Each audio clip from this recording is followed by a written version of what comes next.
在我们搬了家之后呢，这2年陆陆续续有朋友就是过来问我们，第一次在加拿大这边买房呀，真的完全不知道从何下手，也根本不知道需要准备一些什么。然后我们就发现，就我们这点新手村的这点破经验啊，还挺有用的。所以我们打算把我们第一次买房的经验啊整理出来，分享给大家，希望对你们也有所帮助。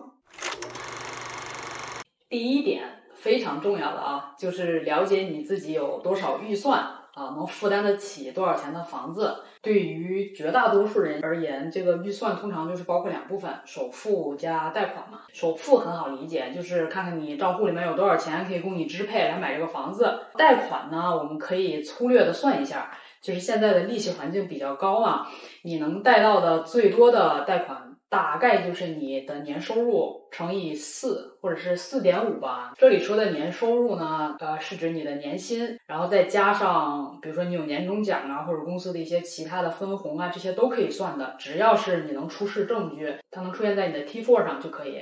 我们这里说的年收入啊，是指就像我们一样的这种打工人，人要是自己做生意的那种怎么算，怎么能贷多少款，这个我们不清楚啊，因为没有经历过。好，举个例子，就是说，比如说小 A。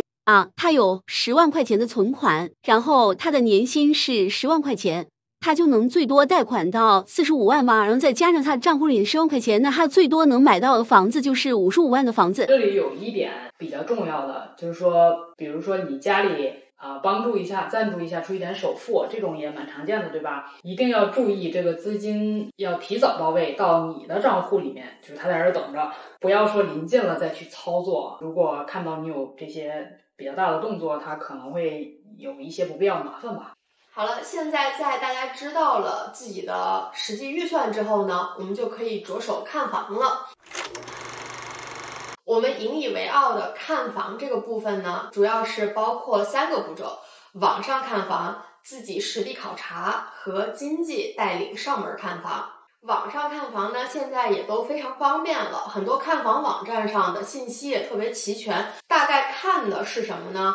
第一是这个房子的地理位置，比如说你是想要住在热闹的繁华的downtown呀，还是说你想住在一些比较安静的郊区社区。第二呢，你看的就是这个房子的交通情况，是不是离火车站、公交车站、地铁站近，上高速方不方便。第三呢，就是看房子周边的配套设施，比如说有没有学校、商场、超市、餐馆之类的。然后第4呢，看的就是这个社区的人口组成，你是喜欢比较国际化的多民族氛围的这种社区，还是说你比较喜欢国内的氛围，想要和华人住的比较近？华人区你吃饭买菜呀都很方便嘛。在网上看完房之后呢，你应该也有了自己几个心仪的片区，然后我们就可以进入第2步，就是自己实地考察。这也是我自己个人最喜欢的一步，喜欢就是开着车去转悠一下。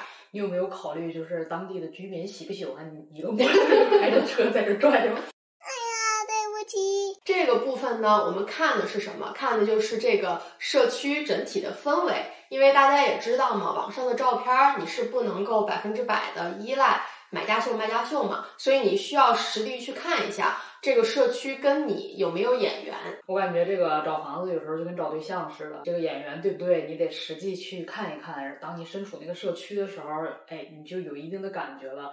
有的社区感觉就是稍微老旧一点，人流也比较杂，它可能就稍微乱一点。但是有的社区呢，就感觉特别的温馨，那个氛围很好。比如说我们当时去看有一个小区，它就给人感觉特别的舒服，看到有一些老年人呀在摆弄自己门口的花园，除草，然后摘花，还有小孩在那儿踢球、骑自行车，给人感觉就是很像回到自己家的感觉。考察应该就能够帮你排除可能你单子上的90%的房子，然后剩下的你真的是觉得很心仪的，你就可以联系你的房产经纪，他就带你去上门看房。上门看房主要看的就是这个房子可能不太能够后期改造的部分，比如说房子的结构呀、布局、采光、通风等这些硬性条件。中场休息一下，补充下体力着。第3个步骤呢，就是下 offer。你看到了自己心仪的房子，然后决定我就要买它了，你就联系你的房产经纪，他帮你准备那些文件。如果卖家愿意接你这个 offer， 哎，你们两个一拍即合，就成交了，就可以买房了。就后面还有一系列其他操作。如果很不幸没有谈拢，那对不起了，就得接着新一轮的就是看房，然后再下 offer 了。第4呢，就是验房。一般像 offer 的时候呢，通常都是带一个验房条件的。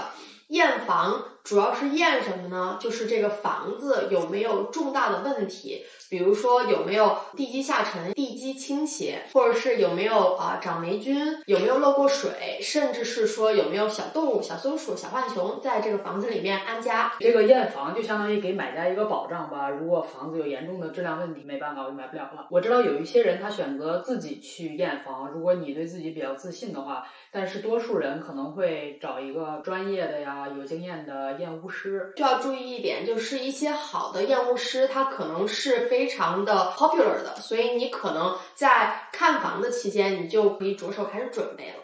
第5步就是批贷款。在你签好了 offer 到真正交房之间，通常它都是有一段时间的。这段时间之内呢，非常重要的一个任务就是保证你的贷款得批下来。交房前一天，你这个贷款就得到位了。我知道有些人他在看房的时候他就已经和银行联系了，他申请那个贷款预批。虽然他还不知道要买什么房子需要多少钱，但是他就先申请一个预批。等他有了这些细节之后，他再去和银行更新，就是我需要多少数字，然后哪天开始贷款。像我们呢，因为我们这个交房时间比较长，我们是签了 offer 之后才联系银行去申请贷款的。当然了，我们当时比较幸运，然后这个贷款经理也挺给力的，火速就给批下来了。你选择哪一种，根据你自己实际的情况。不过不管你选哪一种，你提早一点和银行联系，问一问我能贷到多少钱呀，甚至你可以看几个不同的银行聊一聊这个贷款利率啊，早一点下手肯定是没错的。第6呢，就是交房之前最后的看房。这个时候呢，你就可以带着大师傅，带着卷尺去看一下。我们当时呢没有大师傅，然后就带着当时什么都不会的4位大师傅去了。看完房之后呢，我们反而是决定地毯要拆，楼梯要翻新，墙也肯定是要刷的。根据他的这个装修计划呢，我就要量一下我需要买多少地板，然后还要量一下这个墙的面积，油漆的颜色呀，地板的种类呀，颜色这些，出这种设计方案，预定材料也是需要花时间的。所以在这个时候，你看完之后，你就可以着手去开始这些工作了。说的我口干舌燥的。你讲的这么好，给你一个小花，谢谢，拿着吧。整个买房子流程的最后一步呢，就是联系律师帮忙过户。在这边买房子，这个房产交接呀、注册呀，都是通过律师来进行的，他会帮你去填那些法律文件之类的。交房之前呢，钱已经批下来到位了，从银行那边就直接发给律师了。自己首付的那一部分呢，你要从银行开一个 bank draft 发给律师的。说完钱的事儿，还有一个很重要的就是写谁的名字，房产证上。对，就是房本写谁的名字。如果你是2个人一起买房的话，在这边比较常见的2种所有权方式呢，第一个叫 joint tenant， 这种方式就是2个人默认的，一人一半。如果一个人不幸发生了什么不好的事情，另外一个人就会继承就是整个所有的房子。然后如果你说哇，好像没有那么相信他，我怕他背后使坏，然后到时候卷着钱跑了，你可以选择另外一种方式叫 tenants in common， 就是说你们2个人商量好了，各占一个百分比。就比如说你占70%，然后我占30%，我们2个商量好了一起买房，然后签了一份合同，每个人只负责自己的那一部分，就是我这个30%我可以把它卖掉，转让，或者是让我的家人来继承这一部分，另外一方是没有权干涉的，无方无权过问。好像不限于就是情侣，就是2个好朋友啊，甚至是陌生人，只要你们商量好，都可以用这种方式来一起买房。找律师这件事呢，也就是提前准备吧，不要说是到最后快交房了再去现找律师。看房的时候就可以提早问问你朋友有没有靠谱的律师推荐一下，提前联系一下。天哪，大松鼠，我靠，哪儿呢？呱呱呱！还在那儿呢。这个买房的大致流程我们就讲完了。最后再给大家分享几点小贴士。第一个，之前我们也提到过，就是在加拿大这边买房呢，对于首次购房的买家，它是有一定的福利政策的。不要忘了去政府的网站上仔细研究一下。该薅的羊毛别忘薅。第二个就是交房时候的这个现金。之前我们举了一个特别简单的例子，说你有10万的首付，然后还有45万的贷款，对吧？你要买一个55万的房子，但是在交房的那附近啊，它其实是会有其他一些就是现金流的，这个包括比如说律师费啊、验屋费用啊，还有你过户也有一些费用，还有土地转让税啊这些东西杂七杂八加起来，也不少钱呢。具体的数字呢，你可以到就是之前提到的看房网站上面告诉你大概需要多少现金。然后第三呢，就是大家搬完家之后，可能想着第一件事儿就是换锁。但如果你是住公寓的，或者你们小区是有管理处统一管理的，那你一定要事先打电话问问别人，因为有一些地方是不允许你私自换锁的。因为他可能考虑到，比如说有时候有一些火灾的危险，他可能需要进入到你的房子里面来，他就需要备用钥匙。你换了锁，那不就完犊子了吗？然后第四呢，就是如果小区有地下车库、有门禁之类的，你也要确保前屋主走之前把这个门禁卡、车库的钥匙也留给你了。哦，对了，我突然想到还有一点，就是之前说小 A 同学他年薪10万嘛，他能贷到45万贷款嘛。但是如果你们2个人一起买房的话，其实是可以2个人一起背贷款的，这样就是你能贷到的钱就更多了嘛。希望每一个小 A 都能找到一个和他一起背贷款的小 B 那么55万的房子不就变成100万了吗？如果有啥问题可以给我们留言，我们不一定能解决，但是没准其他热心网友就帮你解决了呢。欢迎讨论。各位小 A 同学呢，我们下期再见吧，拜拜。